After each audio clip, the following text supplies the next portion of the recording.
नमस्कार, मी प्राची लेट्सअप मराठीमध्ये आपलं स्वागत करते।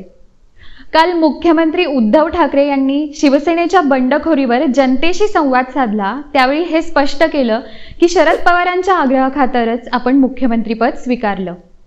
खरं तर शरद पवार आणि बाळासाहेब ठाकरे हे राजकीय शत्रूच।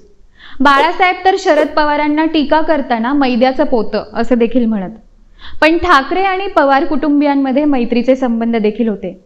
एवढंच नव्हे तर मातोश्रीवर स्नेहभोजन देखील एकत्र व्हायचं।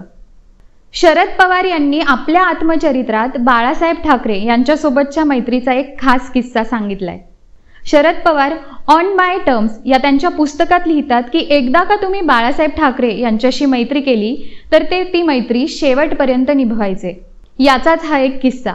2006 साली जेव्हा सुप्रिया सुळे यांनी राज्यसभा निवडणूक लढवण्याचं ठरवलं तेव्हा बाळासाहेबांनी शरद पवार यांना फोन केला। बाळासाहेब शरद पवारांना म्हणाले, शरद बाबू, मी ऐकलंय की आपली सुप्रिया राज्यसभा लढवतीये। खरं तर ही बातमी तुम्ही मला सांगायला हवी होती, ही मला इतरांकडून का कळतीये?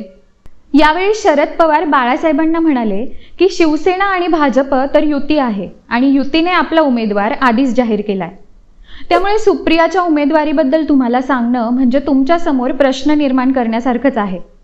त्यावेळेस बाळासाहेबांनी शरद पवारांना जे उत्तर दिलं ते असं होतं। बाळासाहेब म्हणतात, मी सुप्रियाला लहानपणापासून पाहत आलोय। यानंतरचं बाळासाहेबांचं वाक्य अतिशय ठोस, स्पष्ट आणि निर्णायक होतं। सुप्रियाच्या उमेदवारीवर बाळासाहेब म्हणाले की माझा कोणताही उमेदवार सुप्रिया विरोधात लढणार नाही। तुमची मुलगी ही माझ्या मुलीसारखीच आहे। यावेळी शरद पवार त्यांना म्हणाले की पण भाजप आणि शिवसेना युती आहे, तुम्ही भाजपला काय सांगणार? भाजपसाठी बाळासाहेबांचा एक कोड वर्ड होता, कमळी किंवा कमळाबाई। यावेळी बाळासाहेब शरद पवारांना सुप्रियाच्या उमेदवारीबद्दल असं म्हणाले की कमळीची चिंता तुम्ही करू नका, ती तेच करेल जे मी सांगेल। हा व्हिडिओ आपल्याला आवडल्यास लाईक करा, तसेच शेअर देखील करा आणि असेच नवनवीन व्हिडिओ पाहण्यासाठी सबस्क्राईब करा लेट्सअप मराठीला।